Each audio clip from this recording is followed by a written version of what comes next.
So I was able to stain the last section up top there.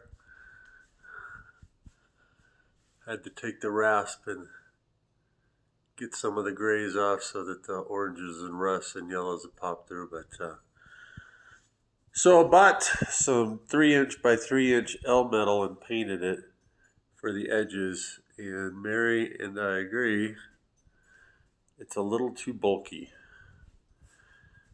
It would take away from the wood and the rustic look. It would look like a big picture window with metal around it. So what's the plan, T-Bone? Well, as you can see, there's ins and outs, and raw wood still showing with cracks and gaps. And so I have taken glue, wood glue. Went to Home Depot and asked them for some of their sawdust because all the mowing's wet out here, and have mixed the sawdust in with the glue, packing it into the gaps, and let it dry, cure, sand it, then try to do the faux painting thing to